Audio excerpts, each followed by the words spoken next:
IELTS Listening. You will hear a number of different recordings, and you will have to answer questions on what you hear. There will be time for you to read the instructions and questions, and you will have a chance to check your work. All the recordings will be played once only. The test is in 4 sections. Write all your answers in the listening question booklet. At the end of the test, you will be given 10 minutes to transfer your answers to an answer sheet. Now turn to Section 1 on page 2 of your question booklet.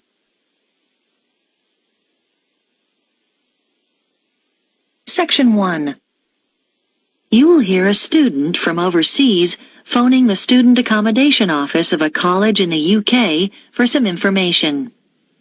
First, you have some time to look at questions 1 to 4 on page 2.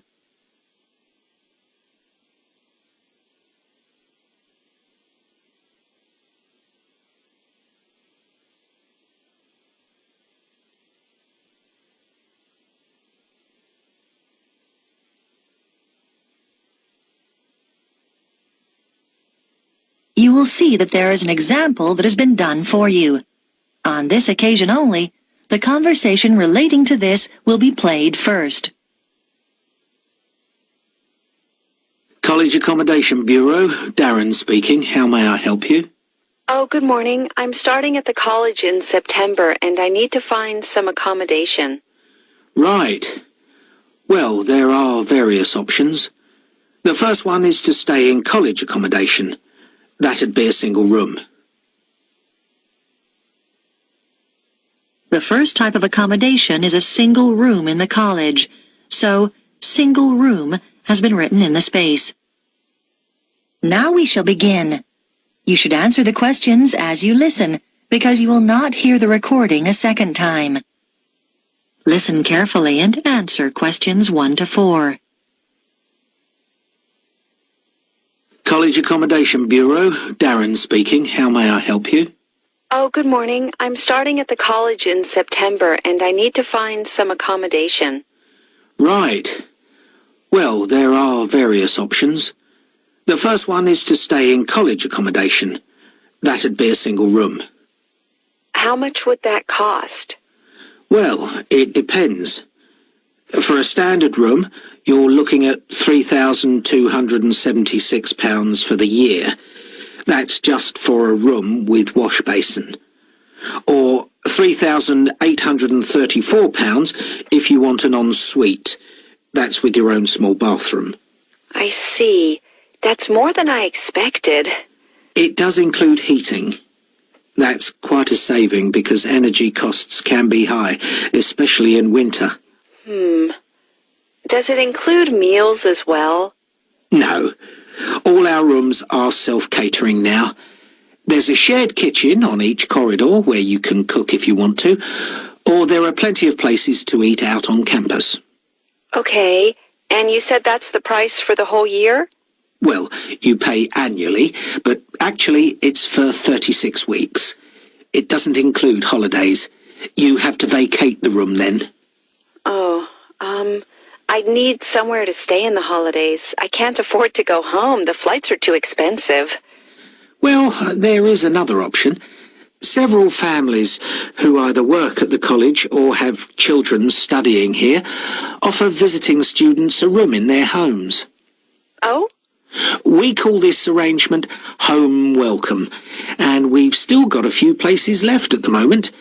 You pay £150 per week, and that includes breakfast, a packed lunch, and dinner, as well as heating. Is there a contract? Do you have to stay for the whole year? No, it's flexible. It sounds really good, but I'm not sure. I really want to be a little more independent. Before you hear the rest of the conversation, you have some time to look at questions 5 to 10 on page 2.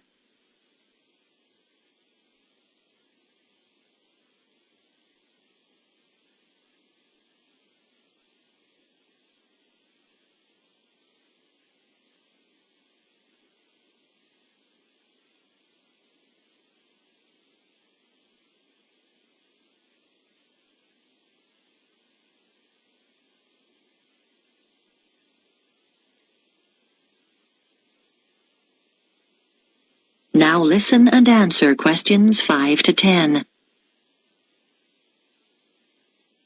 What about finding somewhere to live off campus? Yes, you can rent a property in town privately. You might want to rent a room in a shared house. You'd have a room of your own and share the kitchen and bathroom with other students. What about if I don't want to share? You can get what we call a studio. They're often quite small, but they'll have everything you need. Right. How much would those two options cost? Well, prices vary depending on which part of town the property's in. Generally speaking, the cheapest is around £275 a month for each student. Oh, that's not too bad. Yes, but it can also be as high as £490, and then you'll have to pay all your other bills. What sort of amount would I be looking at for those? Well, last year, students were paying on average about £43 per month each for gas and electricity. This year, it'll probably be somewhere in the region of £48. That's a lot.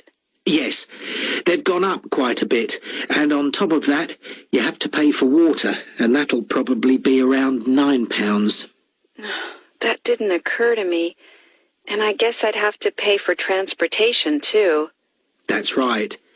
Most of these properties are quite a long way from the college. Oh, it just gets worse and worse. What's the minimum contract on this type of accommodation? 6 months. And you have to pay a deposit.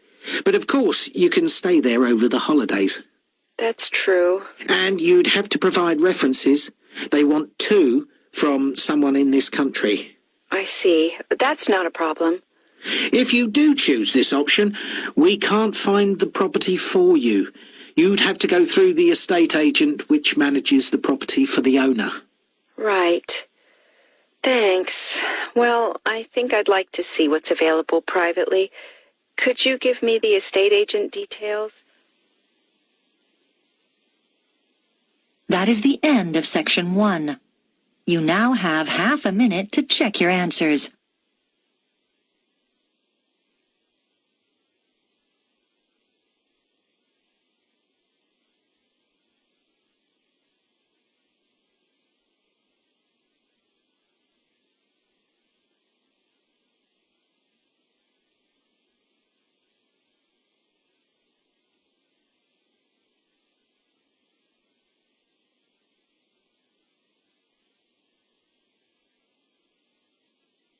Now turn to section 2 on page 3.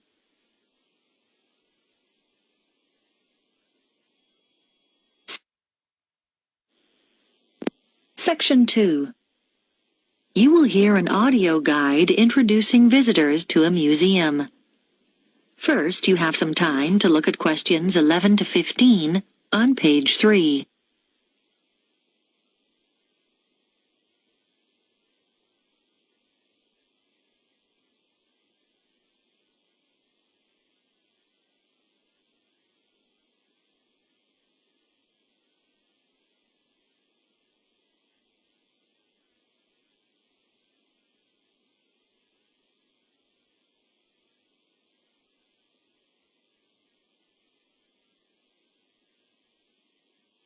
Now listen carefully and answer questions 11 to 15.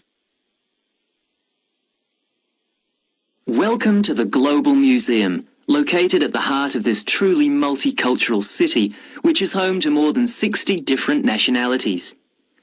The museum has a number of exciting displays and exhibitions, and this audio guide is designed to help you make the most of your visit. Altogether, the museum has 18 different galleries, and this season sees the opening of 3 new exhibitions. We recommend that you begin your tour by visiting this season's highlights. The Heritage Clothes exhibition is located in Gallery 5 of the museum. People who live in the area have spent 2 years preparing this exhibition, which brings together some of the fascinating garments traditionally worn in their own communities. They research the history of their community's clothing traditions and the customs and rituals associated with them. Altogether, 16 countries are represented, from Ghana to Korea, from Turkey to Nepal. The photographs that accompany each display case were taken by some of the City College students who are studying design and show the clothes being modelled by the real people who wear them in the course of their everyday lives. Another highlight this season is the exhibition called Toys from the Past, which can be found in Gallery 9. This exhibition, which will appeal to people of all ages, is on tour throughout the country and will be here for 10 weeks only. The exhibits include dolls made over 100 years ago with beautiful porcelain faces and, in some cases, real hair. The collection covers the favourite toys such as wooden train sets from many different generations and provides plenty of interest for children and adults. The gigantic board games, which are laid out on the gallery floor, are one of the most popular activities in the exhibition and should not be missed. This exhibition concludes with a special display of miniature toys. These small objects are on loan from countries all over the world and in some cases measure no more than a few centimetres. There's a tiny car made from matchsticks, a toy aeroplane complete with pilot and passengers made out of seashells, and some exquisite little buildings no higher than 4 centimetres. Before you hear the rest of the talk, you have some time to look at questions 16 to 20 on pages 3 and 4.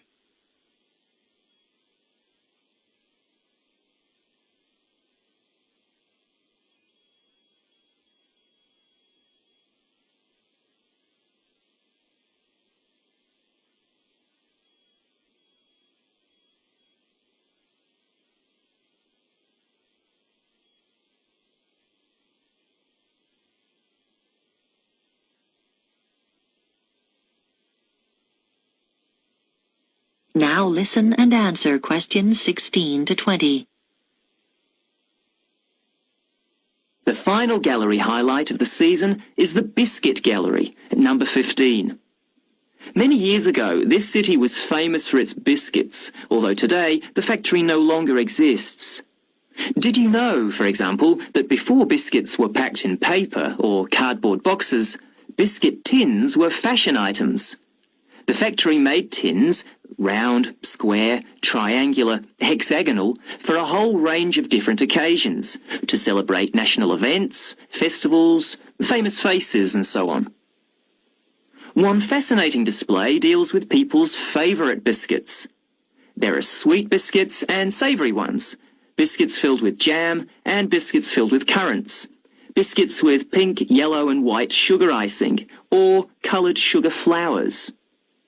When the factory finally closed, it announced that people's favourite biscuit was not, as you might expect, a chocolate biscuit or one filled with jam and cream, but a plain, savoury one which was eaten with cheese. When you get to the end of the exhibition, there's an entertaining hands-on activity to fill your own biscuit tin.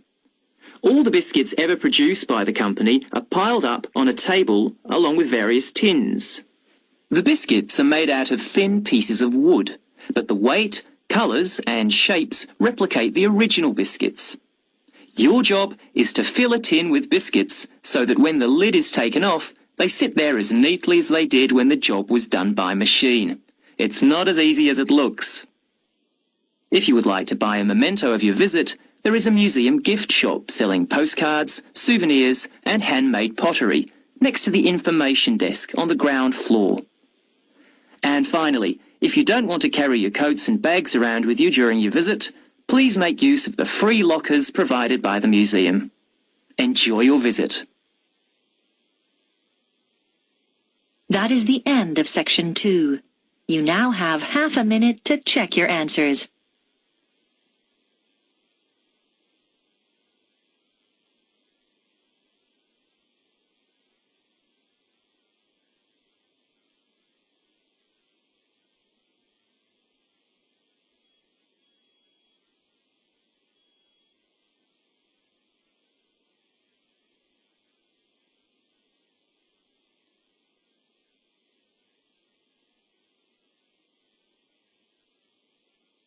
Now turn to section 3 on page 5.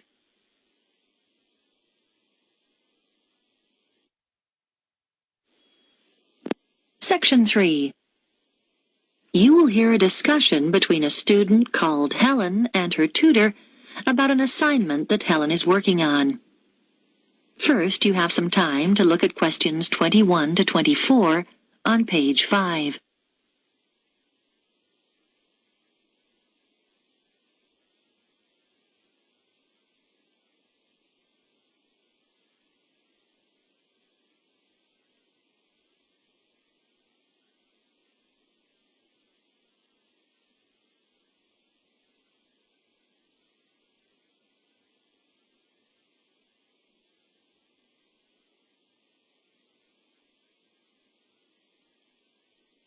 Now listen carefully and answer questions 21 to 24. Come in, Helen. How can I help you? Well, I'm doing research for the anthropology assignment, and I was hoping to check a few details. Sure. You chose the topic of Pacific Island tapa cloth, didn't you? What have you found out so far? Well, I was going to introduce my assignment by saying that the tapa cloth is a fabric made from bark, just the outer layer of the trees. It's particularly common in the Pacific Islands, but not exclusive to them. In fact, many other peoples around the world have made high-quality cloth from bark. But what sets Pacific tapa apart is the incredible variety of roles it's played in this region. Yes, nice introduction. Though I think you could be more specific regarding dates. Okay, so what about the raw materials used? Well, tapa cloth is made from several species of tree. In the Pacific, the paper mulberry tree is most common, but it doesn't thrive in all conditions. In fact, it wasn't originally found in the islands, but was carried in their canoes by the first migrants. Tapa is also made from the breadfruit tree, which is convenient because its fruit is a staple food. The paper mulberry tree is only grown for tapa making, though. Yes, that's good. Now, what about the Maori people here in New Zealand? But the Māori don't make tapa now. That's right, and you need to account for it. We know that when Maori migrated here from the other Pacific Islands, they were prepared to make tapa because they brought the paper mulberry tree with them. The thing was, after they'd been in New Zealand a bit, they found the flax plant, which is superior to tapa because it makes a stronger fabric. By the time Europeans arrived in the 18th century, Maori were making all their fabric from flax and had been for some time. Okay. So, with the production process itself, first the inner bark is beaten with wooden hammers to soften the fibres. Then the different pieces are glued together using an adhesive paste made from the arrowroot tuber. This is the only way to fabricate large pieces of cloth because bark strands are too fine to be woven together and stitching isn't strong enough. Before you hear the rest of the discussion, you have some time to look at questions 25 to 30 on page 6.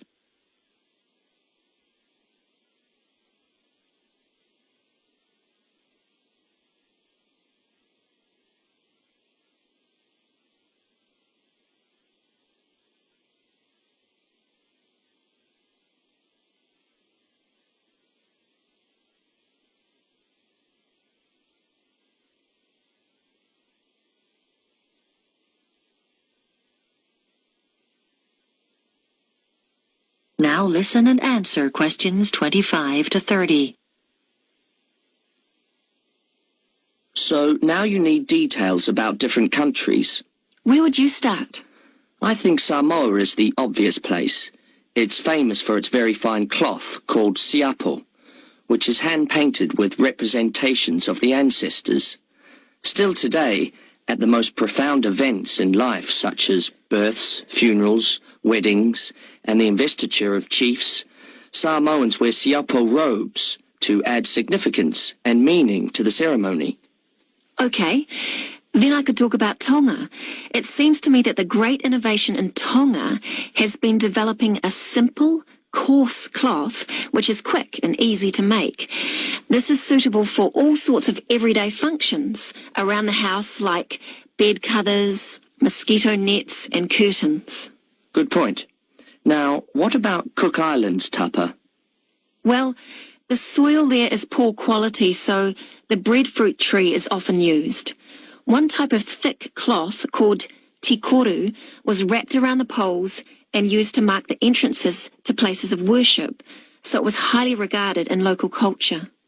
You might mention Fiji as well, which is interesting because tapa was actually used as a currency there. Fijians used to sail between the islands and exchange tapa for other commodities like canoes or pigs. I know that in Tahiti the tapa cloth is different because the patterns are in colour, which is considered more valuable than the usual brown patterns. You're right about the Tahitians using coloured pigments, but they aren't more valuable. The colours are only a decoration. People enjoy wearing bright robes, especially for dancing and competitive games, and do it just for fun. Oh, I'll make a note of that. Well, the last place I was going to mention was Tikopia. Even today it's commonplace to see people wearing clothes made of tapa cloth. In many of the other islands, the tapa only comes out on special occasions. But here, you see people working in the gardens wearing tapa. Sounds promising, Helen. I'll look forward to reading your assignment. That is the end of Section 3. You now have half a minute to check your answers.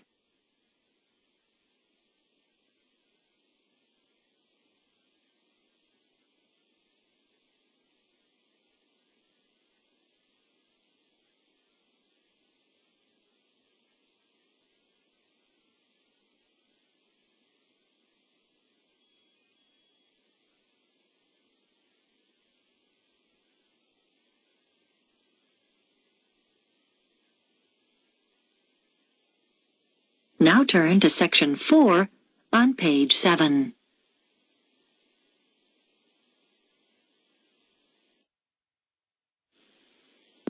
Section 4.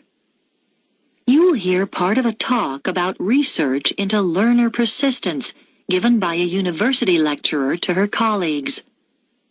First, you have some time to look at questions 31 to 40 on pages 7 and 8.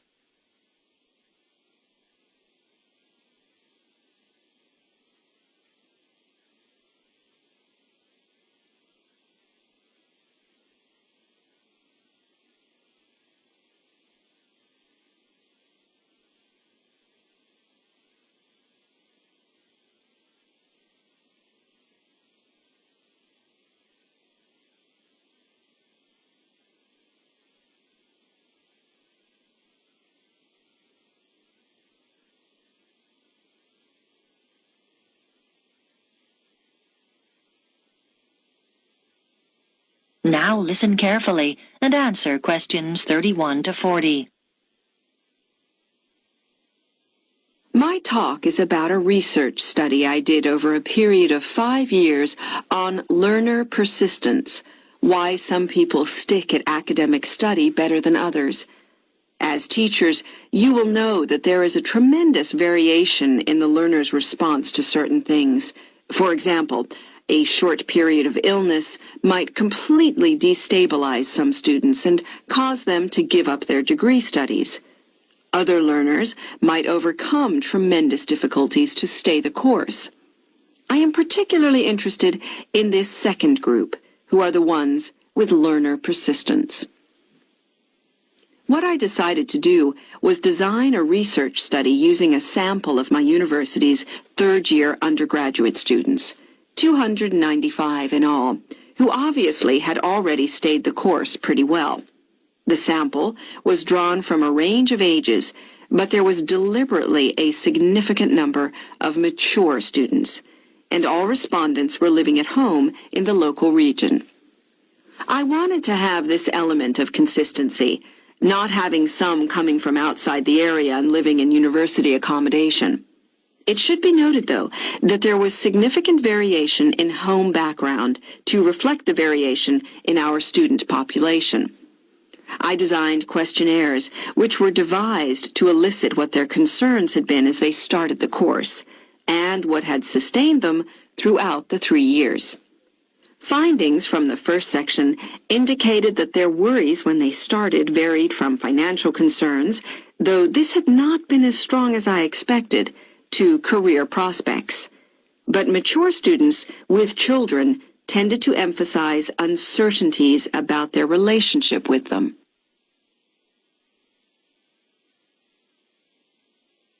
The second section of my questionnaire looked at learner persistence under 3 main headings: social and environmental factors, other factors, and intrinsic or personal characteristics. I identified 3 levels of importance for each of these. At the first level, those points identified by participants as most important in learner persistence.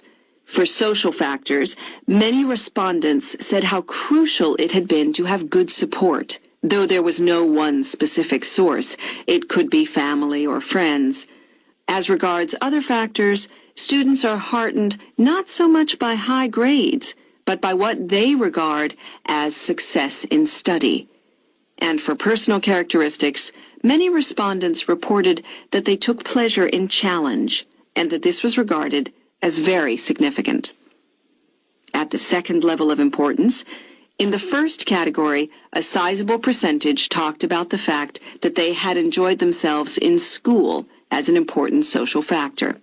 In the second column, other factors, a number of people said that what was of most importance was decent health. This had a fairly strong influence on their persistence in their studies.